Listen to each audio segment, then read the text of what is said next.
其實喺2000年咧，自己咧就係好期待咧 Bandai 嘅下一個超合金魂會係出乜嘢嘅時候咧，佢就突然間出翻啲懷舊超合金啊，仲係細嗰隻添啊，俾佢打到措手不及啊！咧就係呢一啲嘅扭蛋迷你超合金啊，咁啊大家唔知有冇儲咧，同埋有冇儲晒咧？我自己都唔知有冇儲晒所有嘅款式㗎。嗰陣時買又唔係好貴嘅，咁啊佢仲係分幾期出嘅，我冇記錯。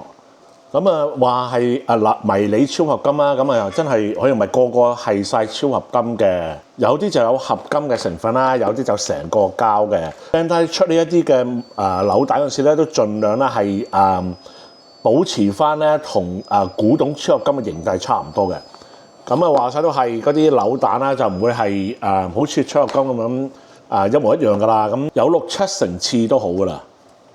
其實我呢一盒咧都裝晒大部分嘅扭蛋超合金喺度噶啦，咁又唔知有邊種係儲唔齊嘅，咁應該先講我有一個咧係懷疑佢根本有冇出嘅。其實呢啲扭蛋嘅迷你超合金咧都未必可以涵括翻晒佢Poppy 或者 Bandai 以前嗰啲超合金嘅，都幾過癮嘅，大粒。我就唔會逐個拆晒出嚟㗎啦，即係拆啲我覺得值得拆出嚟嗰啲啦。面前呢一啲飛機咧就係啲扭蛋迷你超合金攞出嚟嘅。其實我好中意呢盒嘢㗎，都好 details 嘅啲飛機，都可以還原翻古董超合金嘅形態出嚟嘅，只不過係細粒啲，同埋唔係金屬。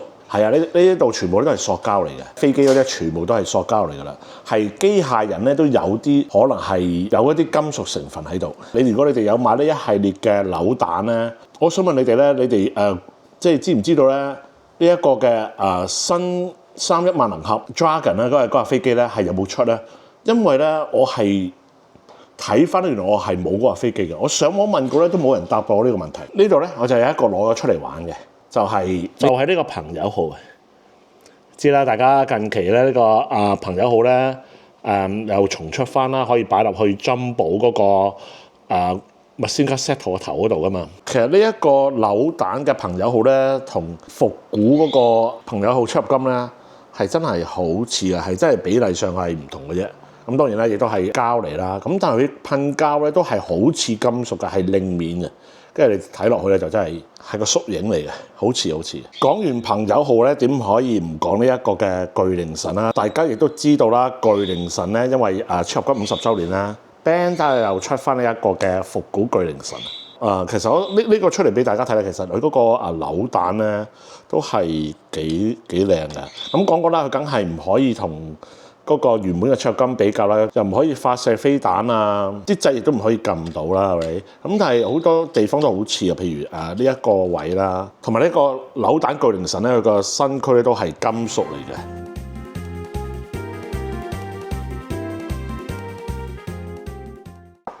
每一次我睇翻呢啲迷你扭蛋超合金咧，其實我都好想問下 Bandai 咧，點解你哋可以嘥咁多精神時間咧，去整個迷你超合金，而唔出翻一個正常版復古嘅超合金俾我哋啦？嗱，你巨靈神都做到啦，係咪先？我估佢哋個考量咧都有諗住會唔會有咁多人買咧？係咪？啱先就講完巨靈神同埋朋友號啊，咁其實仲有幾隻嘅扭蛋迷你超合金咧，我都仲想講講嘅。首先咧就想講下呢一個嘅宇宙金剛同埋宇宙飛龍啦。啱先講過啦 ，Bandai 其實想做翻呢啲扭蛋迷你超合金嗰陣時咧，盡量還原翻嗰個舊陣時嗰陣時個超合金嘅形態啊。宇宙金剛咧就幾型仔嘅，幾聚手下。點解咧？因為佢嘅兩隻腳咧都係金屬嚟嘅，身軀咧就係膠嚟㗎啦。咁如果大家細個玩過呢一個嘅原本嗰個超合金就知道啦，佢就可以分開3件頭嘅。咁但係呢一個咧，我初以為係可以分體，隻手係掹出嚟㗎嘛。啱咗試過掹咧，係掹唔到嘅，除非佢食實咗啦。咁我費事咁叫佢啦。佢即使分唔到體咧，即係assume分唔到體咧，其實呢個蓋都可以揭開咧，睇到入邊嗰個手掹出嚟嘅。但係 again，我呢一個咧，我想嘗試掹出嚟咧，好似食實咗，我唔敢咁整佢啦。就係咁樣啦，宇宙金剛。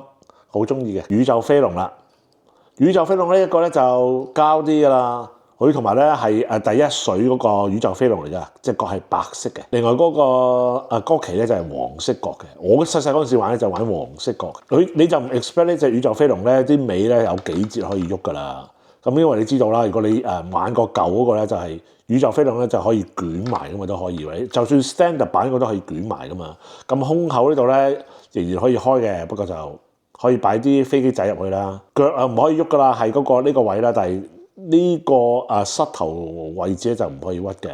咁點樣嗱個頭可以屈㗎？因為轉即係變嗰個圓咕碌龍嗰陣時咧，就係保護自己嗰陣時咧就要咁樣捲住㗎嘛。咁現 set 咧佢就俾多條士啤尾你。咁拆咗出嚟啊！咁個士啤尾咧就係咁樣屈住嘅，咁有2條尾俾你嘅，呢條尾就係屈住嘅。咁你等你可以變咗保護個形態咁樣屈住啦，喂，係幾個人啫？啱先講過個肚啦，個肚嗰度咧仍然可以開蓋擺啲飛機仔入去噶嘛。咁佢亦都可以還原翻呢個形態，俾翻啲飛機仔你喎。但係我就冇拆出嚟嘅，睇下，哇！真係幾細粒係咪度？舊陣時超合金嗰個咧就唔會咁樣喺嗰個tree 上邊嘅，佢係一隻俾晒你噶啦。我記得就係紅色、黃色、藍色，咁但係呢一個咧就係單色啦，同埋得3隻俾你，即係一樣一隻咁樣啦，好細隻噶，真係我都費事剪啊，費事一剪啊，唔知點整爛埋。我又想講下呢一個嘅拉甸啦，其實呢個拉甸咧成個都係膠嚟噶啦。唯一我真係佩服佢咧，就係佢真係可以咧，又可以變形嘅。咁當然就唔可以好似舊個超合金咁樣啦。呢兩個可以拍埋咧，佢其實就 come with 另外啲 pass 俾你嘅。咁呢個咧就要改頭換面嘅，掹咗呢塊面出嚟咧，就擺翻個飛機嘅形態個面上去。有啲武器俾埋你啦，個手嘅弓箭啦，同埋個刀啦，跟住咧。佢呢度咧都有個好似原裝嘅超合金咁樣咧，有個車轆可以撬出嚟咧，但係可以變咗飛機嗰陣時咧，可以擺喺度平衡到嘅。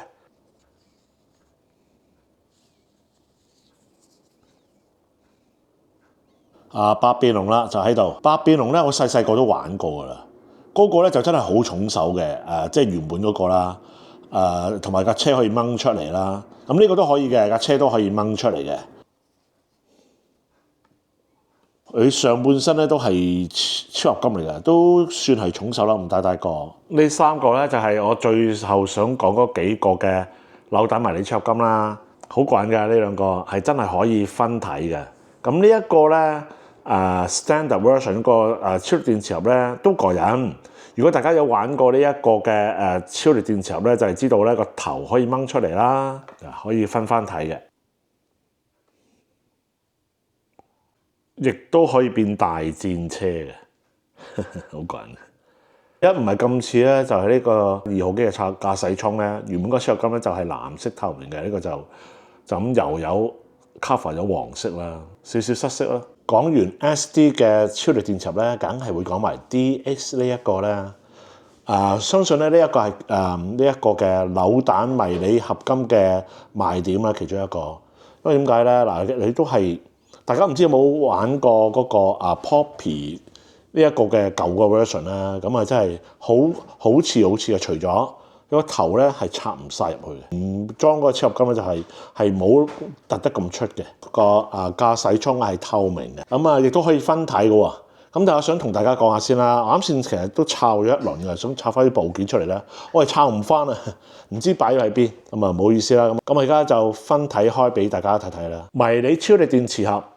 分體咗啦，5架機體就喺晒度。分體過程同埋夾過程中係最麻煩呢嚿嘢，因為呢個紅色嗰啲好易甩出嚟嘅。咁嗰個坦克車嗰個嘢咧就成日好，即係好難兩個同一時間擺翻好啦，成日甩出嚟。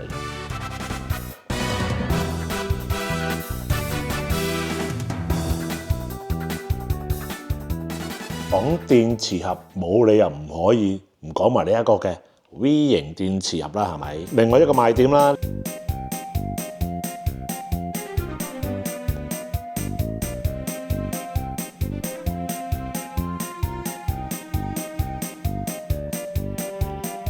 佢亦都包埋你一啲嘅部件啦，即係分咗體嘅部件啦。咁咧，佢把劍咧仍係可以分開3節嘅。OK，咁你知道啦，如果買一 set 嘅 V 型電磁俠咧 ，Poppy 嗰隻DX version 咧就係嗰把天空劍咧係一把過噶嘛。咁但係如果你係散買嘅咧，嗰把劍咧就係分開3節喺唔同嘅盒入邊噶嘛。咁咧呢個就係有3節嘅劍，但係咧唔好似學大嚿咁樣啦。唔係咁好 organize 啊！唔見咗一橛，唔知喺邊，應該喺度嘅，唔好嚇我啦，總言之自己嚇自己啦，希望咁總言之係包埋你啲部件咧，係放你分體用嘅。如果你冇機會買翻 Poppy 出嘅 V 型電池盒 Deluxe Version 咧，其實買呢個即係我覺得，如果真係唔係咁奄尖咧，其實真係可以望梅止渴㗎，即係我覺得係我覺得係幾得意幾 details 㗎咁啊。隔離一個嘅 V 型電池盒咧，下集先講啦，都係做陪襯嘅啫，兩個都係咁高咁大嘅，中意邊個多啲啊？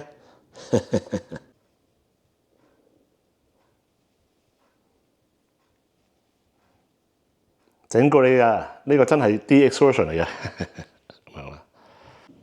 分體嗰陣時咧出事啦，可能太耐冇分體啦，佢啲膠可能膨脹咗咧，好難掹到分開佢哋啊。咁咪就係嗰句啦，費事減掉佢啦。咁得閒揾下某啲計仔點樣可以整鬆翻佢出嚟啦。WD-40條佢得唔得咧？咁啊，分開4架啫，就唔好意思啦。一係就唔見部件，一係就分體唔到。其實呢一批嘅扭蛋迷你超合金咧，都算幾過癮嘅。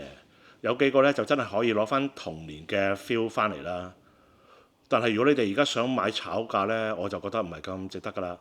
希望 Bandai 就真係唔好咁樣吊我哋癮啦，出翻一啲啱比例嘅復古超合金，咁先至係㗎嘛。咁啊，大家又睇下 Bandai 咧，遲啲又有咩做作，繼續慶祝呢個嘅超合金50週年啦。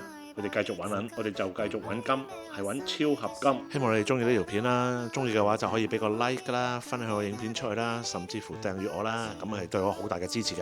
咁啊，下次再見啦，多謝收睇，拜拜。